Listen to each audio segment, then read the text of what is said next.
magkasama sila. So, hence the title, How to Cheat Death.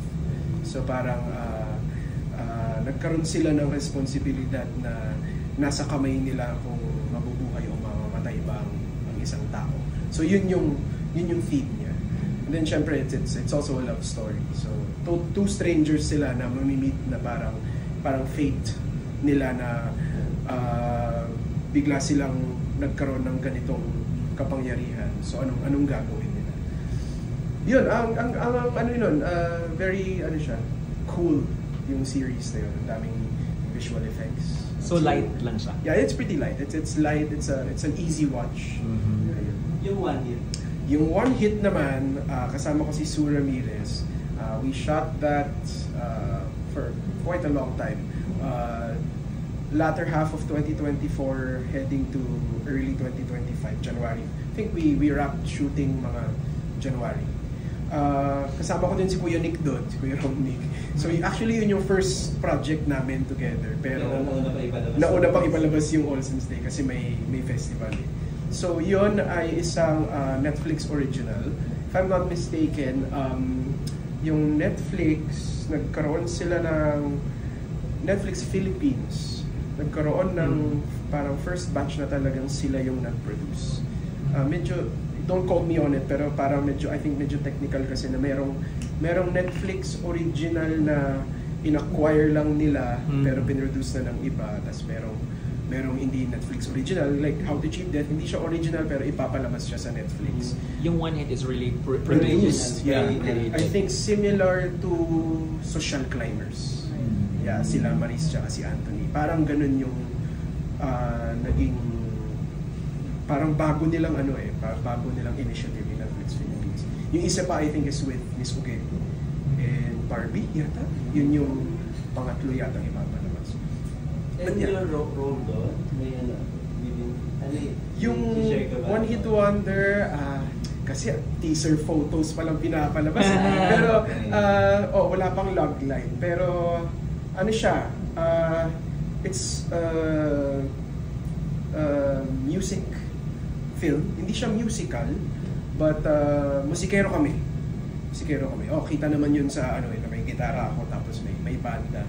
So musikero kami tapos love story din siya. Yun naman movie. So Netflix film siya. We're very excited dahil ma-appreciate siya ng mga millennials for sure, especially the early millennials. So yun na yung clue ko. So in terms of era, kayo na lang magtagpi kung ano. Hindi naman siya biography kasi one hit wonder. It's loosely based on a certain era at a time in the music industry, in the OPM industry, and a certain song. So kasi yun, One Hit Wonder yung title. So yun pa lang yung masasabi ko. Ang ganda niya kasi feeling ko ang daming makaka-relate at ang daming grabe kasi yung grabe yung mga kanta. Yun na lang, grabe yung mga kanta. So you're gonna sing a lot here? Yan, daming songs here. So, ayun. Do you consider yourself like an actor? And why do you think you succeeded in doing that? My definition of being an actor's actor is being very involved in upholding the values of acting and being very involved in doing so, in shedding light on actors' rights, especially in this day and age. Sobrang thankful kami na ang daming pagbabago sa industriya. Lagi ko nga sinasabi na yung new batch ng actors, grabe ang swerte nyo that these are all in place already because it's starting to become a very safe, very holistic, very healthy workplace, and I hope that it continues to do so. And then in terms of the craft naman, I don't know why before hindi ko inisip talaga na gugustuhin ko maging actor, gugustuhin ko maging artista. It just parang started to fall into place, and ang naging ugali ko na lang, kung bibigyan ako ng isang pagkakataon, gagawin ko lahat para mapatunayan yung sarili ko doon. Natutunan ko na lang siyang mahalin, and that is because of the actors around me also. So naging tungkulin ko bilang artista na mapas ko rin yung ganong pag-uugali sa mga kapwa kong artista, na matutunan din nilang mahalin yung ginagawa natin. Dahil hindi lang siya trabaho na nag-appear ka in front of the camera para sa popularity, para kumita ng pera at para maging sikat. Pero yung responsibilidad mo bilang aktor, bilang isang tagapaglikha ng kwento, ang laking bagay nun. At lagi ko rin yun nai-impart. Siyempre hindi naman ako sobrang preachy na, oy, ito yung gawin mo. Siyempre hindi naman in that sense. Pero whenever I share why I do this to my co-actors, I guess that's also my way. And sharing in terms of performance, giving my all, and also talking about the craft, that's my way na of imparting that passion and that attitude towards what we do. And yun kasi I feel like, di ba, I mean, being real lang ngayon, di ba, the industry right now isn't exactly where we want it to be. Right now, producers, actors, and directors, it's not exactly the way we visioned it.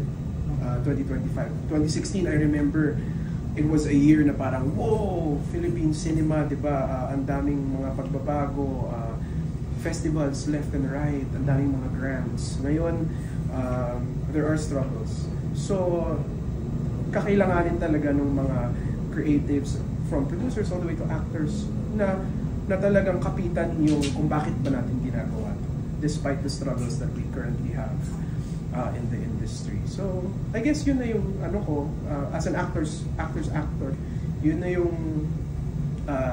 kumbaga contribution ko sa natin sa industry. And then of course, by giving everything that I have. For example, itong All Saints Day, when you see it on paper, it's not something, not right away hindi mo may isip na wow, acting piece.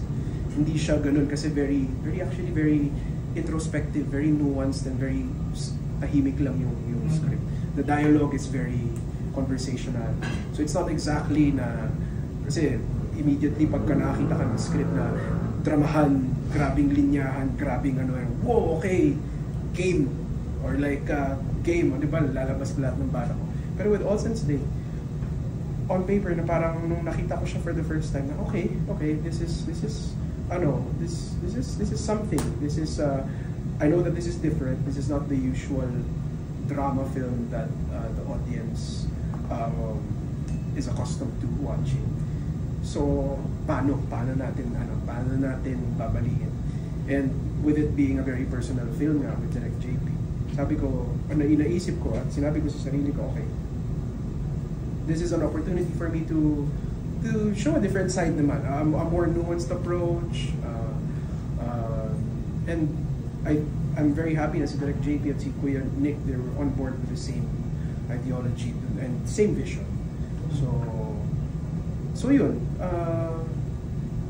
in terms of success, I think it follows na lang yung pagmamahal yung nauna, and I think hopefully the future generations, despite ngayon kasi grabe, diba, social media, grabe yung ang daming pwedeng gawin na mas mabilis, mas madali. Isang interview ni Anthony Mackie, tumatak sa isip ko, yung kasama niya si Juan Carlos tsaka si Kyle Echari.